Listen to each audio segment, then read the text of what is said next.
दोस्तों, हमारी आज की ब्रह्मचर्य की कहानी एक ऐसे महान संत की है जिनकी ब्रह्मचर्य की शक्ति से स्वर्ग लोक की अप्सराएं भी उनके पास जाने से कतराती थी। सभी ब्रह्मचर्य व्रतधारियों को ये पौराणिक कहानी जरूर सुननी चाहिए।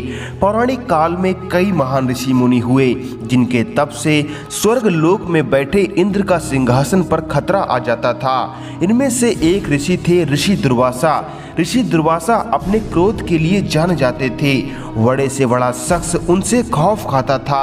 वैसे तो इंद्र ऋषियों की तपस्या भंग करने के लिए स्वर्ग की सुंदर अप्सराओं को धरती पर भेजते थे, मगर ऋषि दुर्वासा की तपस्या भंग करने की हिम्मत किसी भी अप्सरा में न थी, क्योंकि वह एक अखंड ब्रह्मचारी थे और किसी भी अप्सरा को अपनी ब्रह्मचर्य की शक्ति से भस्म करने की सामर्थ्य रखते थे। एक बार नारद मुनि इंद्रलोक पहुँचे। इंद्रलोक में उर्वशी, रंभा, घृताची, मेनका समेत कई अप्सराएं थीं जिनकी सुंदरता के चर्चे दूर दूर तक थे। ये सभी अपनी नृत्य कला और सुंदरता से इंद्रलोक की शोभा बढ़ाती थीं। नारद जी ने सभी अप्सराओं को बुलाया और उनसे पूछा कि आप में से सबसे श्रेष्ठ कौन है। सभी अप्सराओं में खुद को श्रेष्ठ बताने की होड़ लग गई। कोई अपनी सुंदरता के कारण खुद को श्रेष्ठ बताने लगी, वहीं कोई खुद को नृत्य कला में पारंगत बताकर खुद को श्रेष्ठ कहने लगी। नारद मुनि ने श्रेष्ठता की परीक्षा के लिए एक तरकीब बनाई। उन्होंने कहा कि जो अप्सरा महान तपस्वी ऋषि दुर्वासा का तप भंग कर देगी वही श्रेष्ठ होगी। ऋषि दुर्वासा के गुस्सैल स्वभाव के कारण अप्सराएं चुप हो गईं। उनमें से एक बप्पू नाम की अप्सरा ने नारद मुनि की चुनौती स्वीकार कर ली। बप्पू ने कहा कि वह ऋषि दुर्वासा का तप भंग करके खुद को श्रेष्ठ साबित करने के लिए तैयार है। बप्पू के अलावा कोई भी अप्सरा इस चुनौती को स्वीकार करने के लिए तैयार नहीं हुई। बप्पू धरती पर आई और जहां ऋषि दुर्वासा तपस्या कर रहे थे वहां पहुंच गई। बप्पू अपनी सुरीली आवाज से संगीत गुनगुनाने लगी।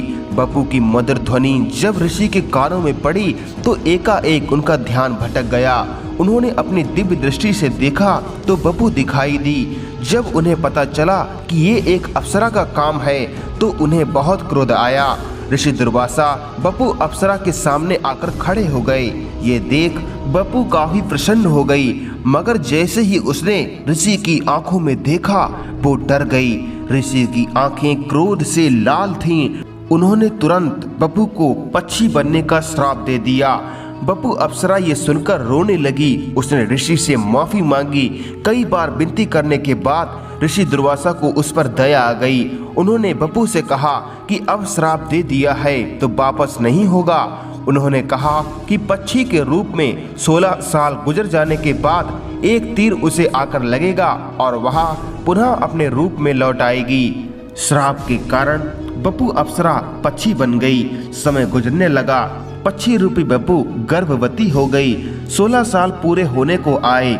ऋषि दुर्वासा के कहे अनुसार महाभारत के युद्ध के दौरान वह कुरुक्षेत्र की धरती के ऊपर उड़ रही थी। तभी अर्जुन का तीर उसे आकर लगा और वह जमीन पर आ गिरी। उसके पेट में 4 अंडे थे, वो भी निकलकर बगल में गिर गए। तभी हाथी का एक घंटा वहां गिरा और उसने चारों अंडों को ढक लिया। पक्षी के प्राण पखेरु उड़ने के बाद बप्पू पुनः अपने रूप में आ गई और अप्सरा बनकर स्वर्ग लोक को लौट गई। उसके अंडों से 4 पक्षियों का जन्म हुआ। उन्हें मुनि समीक ने उठाया और अपने साथ ले गए। वे पक्षी बाद में विद्वान बने। ये कहानी हमें ये शिक्षा देती है कि जब एक अखंड ब्रह्मचर्य व्रत धारण करने वाला साधक ब्रह्मचर्य के उच्च शिखर को छू लेता है तो उसके अंदर स्थिर प्रज्ञ की स्थिति विद्यमान हो जाती है। फिर संसार की कोई भी स्त्री, भले ही वो कितनी भी सुंदर क्यों ना हो, अप्सरा क्यों ना हो, उसे उसके लक्ष्य से भ्रमित नहीं कर सकती। जैसा ऋषि दुर्वासा ने किया, अप्सरा भी उन्हें डिगा ना पाई। जैसा कि श्री कृष्ण ने गीता में कहा है कि जब कोई साधक स्थित प्रज्ञ की स्थिति में पहुंच जाता है तो उसे संसार का बड़े से बड़ा दुख, हार हो या पराजय, अपयश, लाभ, हानि, सब में ऐसा मनुष्य समान भाव रखता है। उसके मन में काम, क्रोध, लोभ, मोह, अहंकार निवास नहीं करते।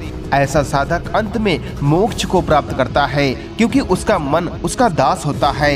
ये शक्ति है ब्रह्मचर्य में। दोस्तों टेलीग्राम पर मुझसे जुड़िए, साथ में मिलकर ब्रह्मचर्य का पालन करेंगे। इसीलिए टेलीग्राम पर सर्च करें @ज्ञान की ज्योति।